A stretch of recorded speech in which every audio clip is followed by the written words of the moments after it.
대법원 2025년 9월 25일 선고 2025-2-33121 판결 사건명 2차 납세 의무자 지정 및 납세 고지 처분 취소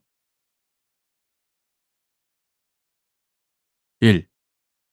과점 주주의 제2차 납세 의무를 규정한 구국세기본법 제39조의 취지 및 해석 방법 구국세기본법 2020년 12월 22일 법률 제17650호로 개정되기 전의 것 이와 같다.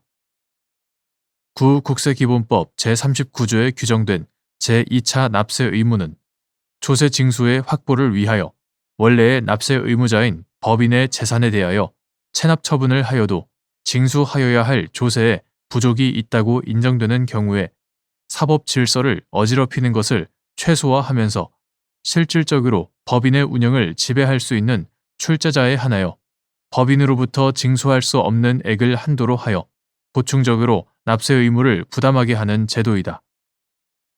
나아가 구국세기본법 제39조 제2호의 취지는 회사 경영을 사실상 지배하는 실질적인 운영자인 과점 주주는 회사의 수익은 자신에게 귀속시키고 그 손실은 회사에 떠넘김으로써 회사의 법인격을 악용하여 이를 형해화시킬 우려가 크므로 이를 방지하여 실질적인 조세 평등을 이루려는 데 있다. 그러나 과점 주주의 제2차 납세 의무는 사법상 주주 유한 책임의 원칙에 대한 중대한 예외로서 본래의 납세 의무자가 아닌 제3자에게 보충적인 납세 의무를 부과하는 것이기 때문에 그 적용 요건을 엄격하게 해석하여야 한다. 2. 법원으로부터 회생 절차 개시 결정을 받아 채무자에 대한 회생 절차가 진행되는 동안 회생 절차 개시 전까지 과점주주 지위에 있던 채무자는 제2차 납세 의무를 부담하는 과점주주 지위에 있는지 여부, 원칙적 소극 제2차 납세 의무를 부담하는 과점주주인지의 판단 시점인 본래 납세 의무자의 납세 의무 성립일을 기준으로 채무자에 대해 이미 개시된 회생 절차가 폐지된 경우 소급하여 채무자가 제2차 납세 의무자인 과점주주 지위에 있게 되는지 여부, 소극 및 이때 채무자가 제2차 납세 의무자인 과점주주 지위에 있는지 판단하는 시점 회생 절차가 회생계획 인가 이전에 폐지된 후 새로이 도래하는 본래의 납세 의무자인 해당 법인의 납세 의무 성립일 주식회사의 업무 집행권은 본래 대표이사에게 부여되고 상법 제389조 제3항, 제209조 제1항 대표이사에게 부여되고 정관이나 법률이 정한 사항 및 중요한 자산의 처분과 양도 등에 관한 의사결정권은 주주총회 또는 이사회가 가지고 있다. 상법 제361조, 제393조 제1항 그러나 회생 절차가 개시되면 채무자인 주식회사의 업무 수행권과 재산의 관리 처분권은 관리인에게 전속하게 되고 주식회사의 이사는 관리인의 권한을 침해하거나 부당하게 그 행사에 관여할 수 없다. 채무자 회생 및 파산에 관한 법률 이하 채무자 회생법이라 한다. 채무자 회생법 제56조 관리인은 채무자나 그의 기관 또는 대표자의 지위에 있는 것이 아니라 채권자, 주주, 지분권자 등으로 구성되는 이른바 이해관계인 단체의 관리자이자 일종의 공적 수탁자로서 채무자로부터 독립하여 채권자 등 전체의 공동 이익을 위하여 선량한 관리자의 주의로서 직무를 수행하여야 한다. 이 과정에서 관리인은 그에게 전속하는 업무 수행권과 관리 처분권을 바탕으로 이해관계인의 법률 관계를 조정하고 채무자 또는 사업의 효율적인 회생을 도모하기 위한 업무 등을 수행하면서 채무자의 업무와 재산의 관리 상태 등을 법원에 보고하고 재산의 처분이나 금전의 지출 등의 일정한 행위를 하기 위해 미리 법원의 허가를 받아야 하는 등 다양한 방법으로 법원의 감독을 받게 되는 바 채무자회생법 제61조, 제81조, 제91조, 제92조, 제93조 등 참조. 이로써 채무자인 주식회사의 경영에는 회생 절차 개시 이전과 비교하여 근본적인 변화가 나타나게 된다. 이와 같이 채무자에 대한 회생 절차 개시로 말미암아 공적 수탁자로서 채무자와 구분되는 제3자 지위에 있는 관리인에게 전속하는 업무 수행권과 관리 처분권에는 채무자가 보유하는 주식에 관한 권리, 즉 주주권에 관한 사항도 포함된다.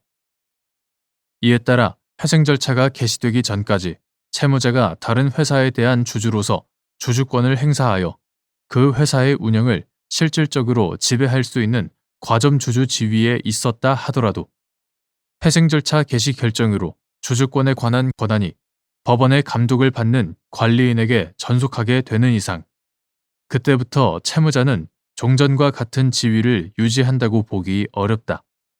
따라서 특별한 사정이 없는 한 법원으로부터 회생 절차 개시 결정을 받아 회생 절차가 진행되는 동안 채무자는 제2차 납세 의무를 부담하는 과점주주 지위에 있지 않다고 봄이 타당하다. 또한 회생 절차 폐지 결정은 소급표가 인정되지 아니하므로 제2차 납세 의무를 부담하는 과점주주인지의 판단 시점인 본래 납세 의무자의 납세 의무 성립일을 기준으로 채무자에 대한 회생 절차가 이미 개시되어 진행 중인 이상 나중에 회생 절차가 폐지되었다고 하여 소급하여 채무자가 제2차 납세 의무자인 과점주주 지위에 있게 된다고 볼 것도 아니다. 다만 회생 절차가 회생계획 인가 이전에 폐지되면 관리인 권한이 소멸하고 관리인에게 전속하였던 업무 수행권과 관리 처분권이 그때부터는 채무자에게 회복하게 되므로 회생 절차가 회생계획 인가 이전에 폐지된 후 새로이 도래하는 본래의 납세 의무자인 해당 법인의 납세 의무 성립일을 기준으로 채무자가 제2차 납세 의무자인 과점주주 지위에 있는지의 판단을 별도로 필요로 하게 될 따름이다.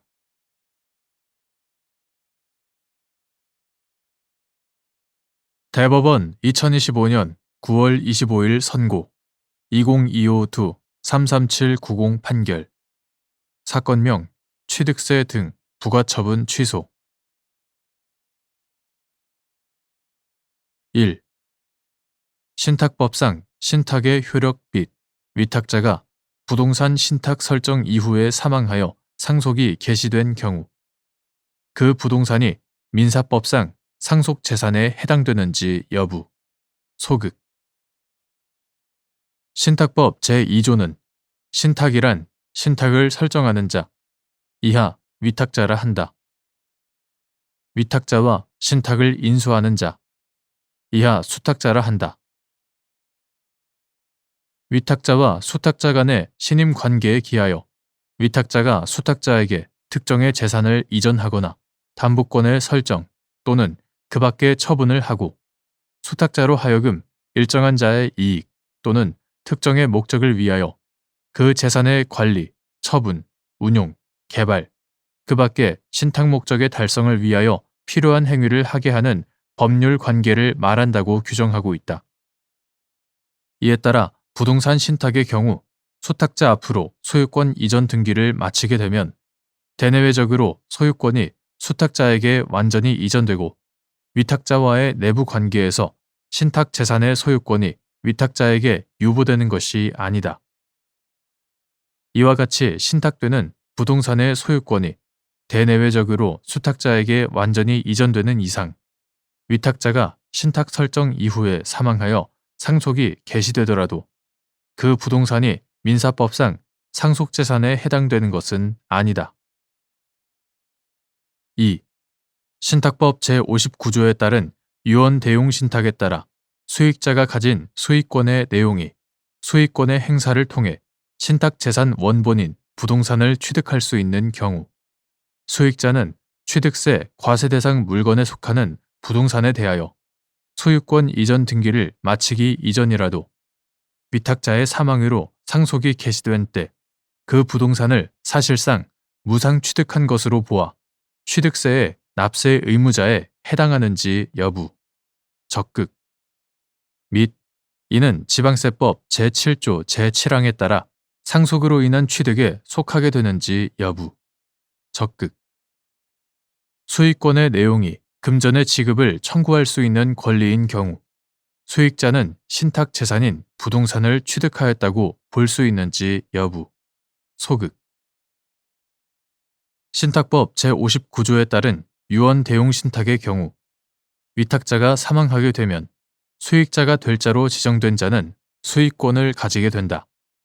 만일 그 수익권이 수탁자에 대해 신탁 재산인 부동산에 관한 소유권 이전 등기를 청구할 수 있는 권리와 같이 수익자가 수익권의 행사를 통해 신탁재산 원본인 부동산을 취득할 수 있는 내용이라면 수익자는 취득세 과세 대상 물건에 속하는 부동산에 대하여 소유권 이전 등기를 마치기 이전이라도 위탁자의 사망으로 상속이 개시된 때 그 부동산을 사실상 무상 취득한 것으로 보아 취득세의 납세 의무자에 해당하게 되고 이는 지방세법 제7조 제7항에 따라 상속으로 인한 취득에 속하게 된다.